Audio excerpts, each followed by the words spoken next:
Hi, this is Mrs. Kidman, and welcome back to another video on properties of exponents.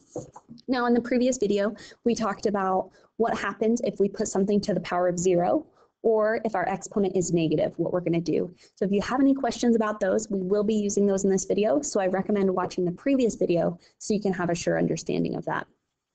Now, we're going to talk about some new properties today, and these properties include the product of a power property, the quotient of a power property, and the power of a power property. So let's take a look at those. Now, the product of powers property says that if I want to multiply powers with the same base, all I have to do is add their exponents. So I kind of have two options here. Looking at this problem here, 4 to the 6th times 4 to the 3rd, I can either do 4 to the 6th and find out that it's 4,096 and do 4 to the 3rd and figure out that it's 64, and then do 4,096 times 64 and figure out whatever the heck that is. Or what I can do is I can say that 4 to the 6th times 4 to the 3rd, well, that's actually by this property the same as 4 to the 6th plus 3, or 4 to the 9th. And so instead of figuring out what those big numbers are and multiplying them, I can just put in and try to figure out what 4 to the 9th is. Seems a lot simpler. Now, the quotient property of powers is similar. In this case, the quotient property says if I want to divide powers with the same base, all I need to do is subtract their exponents. So in this case, again, we're dealing with 4 to the 6th and 4 to the 3rd.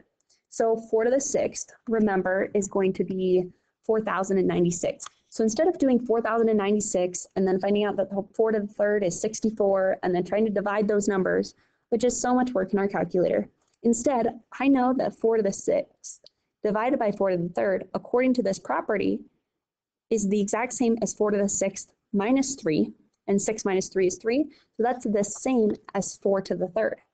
And I can just type in 4 to the 3rd in my calculator, and that's so much faster. And this works every single time, as long as they have the same base. Lastly, the other property that we're going to look at in this video is the power of a power property. So what that means is I have something that I'm already putting to a power. So in this case, 4 to the 6th. And I want to put that 4 to the 6th to the power of 3. So instead of it being 4 to the 6th to the power of 3, which would be like 4 to the 6th is 4,096, and then I'm going to do 4,096 to the power of 3. Sounds like a huge number, sounds like a lot of work. This property tells us that 4 to the 6th to the power of 3 is the same as 4 to the 6th times 3, or 4 to the 18th. Now that's still going to be a big number, but I don't have to go through that process of finding something, putting it to a power, and then putting that solution to a power. I can just take my immediate base and put it to a new power, and that'll work. So let's take a look at some examples of when these would be the case. So here's our first example, 10 to the 4th times 10 to the negative 6th. Now notice they have the same base. If they have the same base here, which is 10, we can use that product of a power property. So 10 to the 4th times 10 to the negative 6th, well, that property tells us that that can be the same as 10 to the 4th plus negative 6. Now 4 plus negative 6, well, that's going to be 10 to the negative 2. And in the last video, we learned that if it's to a negative 2, we're going to do the reciprocal of that. So that's actually going to be 1 over 10 squared, and 10 squared is 100. So this is going to equal 1 over 100, or 100. Pretty straightforward there. Now let's take a look at this when the base isn't a number, but it's an exponent. So here, looking at number 6, we have x to the 9th times x to the negative 9th. Now they both have the same base of x, so we can use that product of a power property. So I've got x to the 9th plus negative 9. Now 9 plus negative 9 is 0, so I have x to the 0. And remember in the last video, anything to the power of 0 is always going to equal 1. Now let's take a look at this next one. Negative 5 to the 8th divided by negative 5 to the 4th. Now notice they both have a base of negative 5, so we can use that quotient property.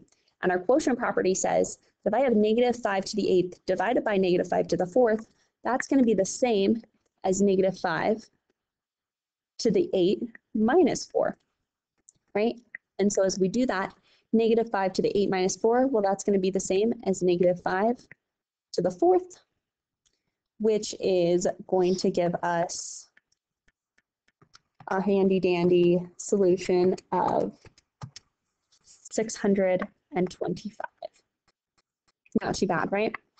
We can plug that into our calculator. That was a lot faster than doing -5 to the 8th, -5 to the 4th, and then dividing it.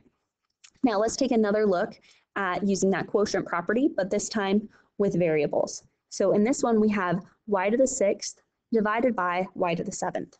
So because they both have a base of y, we can use that quotient property, and we can do y to the 6th minus y to the 6th minus 7, and 6 minus 7 is -1, so that's y to the -1.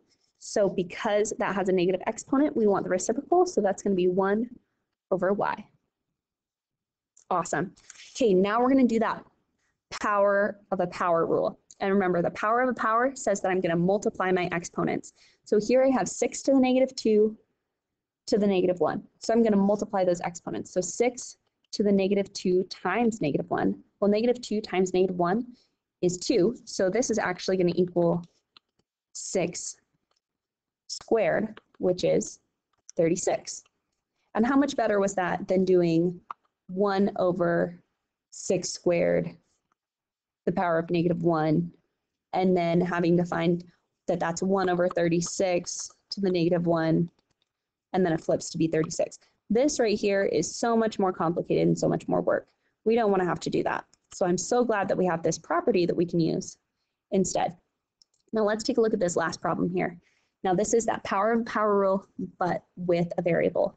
So w to the 12th power to the 5th power. So we can multiply those exponents there, and we have w to the 12 times 5th power, and 12 times 5 is 60. So we have w to the 60th power. There you go. So that is how we would use that product rule, that quotient rule, and that power rule.